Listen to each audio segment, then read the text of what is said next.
안녕하세요. 커피 도서관입니다. 이번 영상에서는 커피 로스팅 사업을 준비할 때 사전에 어떤 것들을 체크하는 게 좋은지에 대해서 다뤄보겠습니다. 크게는 세 가지가 있을 거예요. 첫 번째로는 부동산 부지 선정을 해야 되고요. 그리고 두 번째는 사업자 등록증. 납품을 하려면 식품 제조 가공업을 허가를 받아야 하고요. 이제 저 매장에서 쓸 거면은 즉석 식품 제조 가공업을 받아야 돼요. 사업자 준비를 해야 되고, 마지막으로는 기물 같은 걸 넣고 공장을 실질적으로 구축을 해야겠죠. 어떤 로스팅 머신을 쓸 것인지, 사람은 몇 명을 쓸 것이고, 가격 선정은 어떻게 할 것인지, 택배 계약 이런 것들을 해야 될 거예요. 이 세 가지보다 더 앞서서 선정해야 되는 거는 목표겠죠. 사업의 목적. 내 사업의 목적이 어떤 것일까? 개개인마다 사업의 목적은 다르겠지만 공통된 부분은 있겠죠. 예를 들면은 어떤 고객을 타겟팅을 할 것인가, 그리고 그 고객들한테 어떤 커피를 판매를 할 것인가, 이렇게 크게 두 가지로 나뉘어질 거예요. 저희 운석 커피 같은 경우에는 주 고객층을 나이대가 저희는 30대가 더 많아요. 그리고 애초에 설정할 때도 저는 좀 연세가 있으신 분들께서도 부담 없이 드실 수 있는 커피를 만들려고 했기 때문에 30대에서 60대까지 이렇게 타깃을 잡았고요. 가성비를 좋아하시는 소비자분들, 무조건 싼 게 아니라 맛있는 커피, 스페셜티 그레이드나 혹은 하이 커머셜에서 괜찮은 가격대를 가진 거를 찾는 고객분들을 타깃으로 삼았어요. 산미가 부담스럽지 않지만 은은하게 있고, 단맛은 벨베티, 시러피, 초콜릿티, 다크 초콜릿티 이렇게 간다고 했을 때 두 번째인 시러피한 단맛이 잘 표현된 커피를 제공하는 것을 목표로 삼았어요. 그러다 보니까 이제 로스팅 포인트도 자연스럽게 너무 다크한 로스트보다는 시티에서 풀시티, 다른 기준으로 하면은 미디엄에서 미디엄 다크 로스트를 기준으로 삼았습니다. 이렇게 큰 고객에 대한 목표를 먼저 정하면은 이제 로스팅 사업 계획을 짜는데 도움이 많이 됩니다. 부동산을 찾아봐야겠죠. 로스팅 사업은 인허가 사업이에요. 그러니까 관할 구청에서 허가가 떨어져야 돼요. 허가가 떨어지려면은 단순히 서류만으로는 안 되고요. 이제 실사를 와서 제조 시설이 그 기준에 적합한지 확인을 하고 이제 허가를 인해주는 거예요. 조금 빡셉니다. 처음부터 좀 신중하게 잘 해야 돼요. 일단은 저는 식품 제조 가공업이기 때문에 식제조 기준으로 설명을 드리면은 식제조 관할 법령이 있어요. 그런 걸 뽑아보시면 부동산 조건부터 나오거든요. 식제조를 예를 들면은 준주거지역 같이 이제 주거지역이 아닌 곳에 있어야 되고, 그리고 이면도로가 있다던가 도로의 넓이가 좀 일정 너비 돼야 된다. 그리고 이제 시설 내부적으로는 포장실, 그리고 원재료 보관실, 생산실이 분리가 되어 있어야 하고, 또 이제 화장실이 내부에 있을 경우에는 또 관련 기준이 충족이 되어야 합니다. 이런 것들이 좀 까다롭지만 잘 나와 있어요. 그래서 부동산을 처음에 보실 때 토지 그 건축물 대장을 뽑아서 해당 지역이 준주거 지역인지 확인하는 게 반드시 필요해요. 잘 모르시면은 그냥 부동산 가서 이 조건을 가지고 가서 보여드리면 제일 좋습니다. 그 조건에 부합하면은 그 부동산 관련 토지 대장을 뽑아서 한번 관할 구청 쪽에 한번 더 문의하세요. 그 공무원분들께서도 워낙 이제 많은 업무를 다루시다 보니까 특정 분야의 업무는 그 업무가 들어왔을 때 찾아봐야 되는 경우도 생기거든요. 그러면은 나중에 찾아보니까 다른 경우가 나올 수가 있어요. 그렇기 때문에 부동산 계약하기 전에 꼭 그 건축물 대장을 뽑아 가지고 가서 면적은 괜찮은지, 그리고 조건에 부합한지 그 관할구청에 문의하고, 위생과에서 될 것 같다라고 하면은 진행하시는 게 좋습니다. 내가 내려는 식품이면 식품, 즉석이면 즉석, 이렇게 사업자 허가에 부합하는 부동산을 찾는 게 중요해요. 즉석 제조 가공업 같은 경우에는 특히나 좀 관할구청마다 약간 유연함이 있는데, 식품 제조 가공업은 좀 기준이 빡빡해요. 빡빡한 게 맞고요. 빡빡해야 된다고도 생각해요.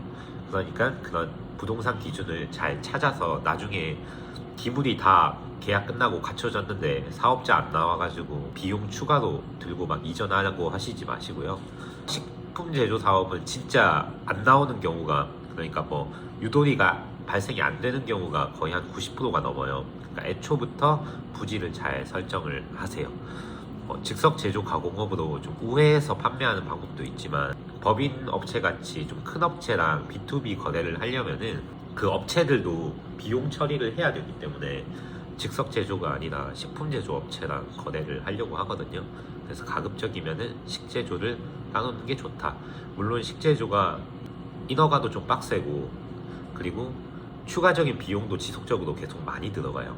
그러니까 뭐 즉석 제조 같은 경우에는 6개월마다 받아야 되는 검사를 식제조는 뭐 3개월마다 받는다든지 뭐 이런 원료 수불고 이런 작성도 좀 꼼꼼히 보고 이런 빡센 부분이 많지만 그만큼 또 큰 업체랑 거래하는 경우도 생길 수 있기 때문에 가급적이면은 납품을 한다고 하면 저는 식제조를 허가를 받는 것을 추천드립니다. 그리고 여기에 덧대서 말씀드리면은 즉석 제조든 식품 제조든 이 제조업이라는 것 자체가 규모가 큰 사업에 속해요. 내가 자본이 적어서 좀 적은 자본으로 시작한다고 해도 사업 자체가 그냥 그 카테고리로 보면 큰 사업이거든요. 그래서 바로 일반 과세가 돼요. 그 이제 가격 책정을 하실 때 부가세 10%를 꼭 생각을 하시고 책정을 하시는 게 중요해요. 더군다나 이제 커피 생두는 공산품이어서 세금 계산서 발행이 안 되고 계산서라는 게 발행이 돼요. 이게 공제율이 제가 정확히 기억은 안 나는데 아마 2.81%요 정도 될 거예요. 일반적인 10% 매입 공제보다 엄청 낮죠. 그러니까 커피 사업 자체는 원재료에 의한 그런 매입 그 과세 깎이는 게 엄청 낮아요. 그러니까 세금을 그대로 때려 맞는 경우가 많기 때문에 가급적이면은 너무 짜내지 마시고 그런 세금 생각하셔서 가격을 하시는 게 좋습니다. 부동산을 설정하실 때 이런 사업자 부분이 끝났으면 이제 공간에 대해서 생각을 해야겠죠. 공간은 일단은 최소 그래도 저는 10평 이상은 나오는 게 좋다고 생각을 해요. 물론 크면 클수록 좋아요. 하지만 수도권에서 바로 처음 시작하는데 20평대 시작하기에는 초기 비용이나 유지비가 너무 많이 들거든요. 그래서 과감하게 투자하시는 게 아니라면 10평대 정도도 충분하고요. 대신에 공간을 저 이렇게 벽친 것처럼 나눠주셔야 돼요. 여기 저 창살이 있는 저 안쪽이 이제 원료 보관실이고요. 여기 중간이 로스팅실이고 이제 중간에 하나 더 이런 그 선이 쳐져 있는데 그게 포장실이에요. 그리고 이제는 여기 이쪽에 플로어에 기물이 다 빠져서 여기를 포장실로 사용을 할 거거든요. 세 가지가 구분이 돼야 되고요. 그래서 기본적으로 크기가 좀 어느 정도 돼야 됩니다. 더군다나 지금같이 생두가 좀 많이 폭등하는 시기에는 어느 정도 재고를 세이브 해두는 게 중요하고 평소에도 최소 3개월치는 세이브를 해둬야 될 텐데 공간이 너무 작다면은 재료 관리도 좀 어렵거든요. 아니 스태킹하는 것도 어렵고 또 그냥 그대로 이제 브루트 박스나 이런 데 넣어놓는 게 아니라 지대째로 그냥 노출이 되다 보니까 가급적이면 좀 공간이 넓은 데서 스태킹을 잘 하시는 게 좋습니다. 너무 좁으면은 나중에 캐파시티가 늘어났을 때 직원을 쓰기가 힘들겠죠. 그리고 로스팅 머신을 큰 머신을 넣는 것도 힘들 거예요. 처음에는 조금 10평대 이상으로 가급적이면 구하는 게 좋습니다. 이어서 이제 로스팅 용량을 말씀드릴 거예요. 로스터기를 살 때 얼마짜리 몇 킬로를 사야 될까에 대해서 많은 고민이 드실 거예요. 되게 다양하죠. 일단 샘플 로스터는 제외하겠습니다. 그거는 생산형은 아니니까요. 그러면 1kg 볶는 로스터부터 보통 처음 선택할 때는 5kg 혹은 6kg급을 생각을 하실 거예요. 그리고 2.8 이런 라인도 있는데 저는 아예 작게 해서 에스프레소 원두를 납품받고 그냥 즉가공해서 내 매장에서만 싱글을 쓰겠다 혹은 내 매장에서만 그냥 원두를 쓰는 즉석 가공이 아니면은 저는 웬만하면은 최소 3kg 이상 로스터를 하시는 걸 권장드려요. 대부분 이제 풀배치로 다 때려박기보다는 한 70에서 80%를 투입을 하고 또 그 중에서 에스프레소 블렌드 기준 수분율이 약 18에서 20%가 날아가기 때문에 막상 내가 투입한 양 대비 나오는 산출량이 그렇게 많지가 않아요. 저 같은 경우에도 디드릭 5kg에 약 4kg를 투입하면은 에스프레소 블렌드 중에 가장 강한 블렌드 기준으로는 3.23 정도가 나와요. 그러니까 5kg 로스터인데 나오는 거는 3kg 초반대죠. 생각한 것보다 생산량이 그렇게 많이 나오지가 않아요. 예상 이제 로스팅 양을 한번 잡아보시는 게 중요하겠죠. 예를 들면 내가 뭐 한 달에 생산량이 100kg에서 200kg다. 그러면 1.8kg나 2kg 로스터도 괜찮은데 500, 600 넘어가고 이제 1톤 정도 생각하시면은 그냥 정말 최소 5kg가 필요하고요. 그리고 막상 1.8kg 로스터랑 5kg 로스터랑 포장하는 시간은 다 똑같이 들어가기 때문에 그 작업 속도가 뭐 드라마틱하게 차이 나진 않아요. 내가 1.8kg를 쓰다가 나중에 캐파시티가 늘어났을 때 다음 사이즈를 가야 한다면은 그냥 바로 12kg나 15kg를 가는 게 맞아요. 그렇기 때문에 그런 공간도 생각을 해서 처음에 부동산을 찾아보는 게 중요하겠죠. 나중에 갑자기 캐파시티가 늘어날 수 있는 건이 들어왔는데 투자할 돈이 있어도 넣을 수 있는 공간이 없으면 그 거래처를 놓치게 되는 거거든요. 생산량이 너무 적은데 너무 큰 로스터기를 하는 것도 부담이 되겠지만 저는 이제 그래서 최대한 사전 조사를 잘 해서 그런 경우가 생기지 않도록 넓은 공간에 1kg, 2kg대 로스터로 시작을 하던가 아니면 애초에 그냥 중간 사이즈인 5kg나 6kg 로스터로 시작을 하는 것을 추천드려요. 물론 이 모든 작업 이전에 아무리 자동으로 로스팅 된다고 하더라도 적어도 로스팅에 대한 경험이나 공부는 하시고 웬만하면 교육도 받으시는 게 좋겠죠. 저뿐만 아니라 많은 로스터분들이 로스팅 공부하면서 뭐 대충 하는 분도 있겠지만 지난번에 프로와 잡부 차이에서 말씀드렸죠.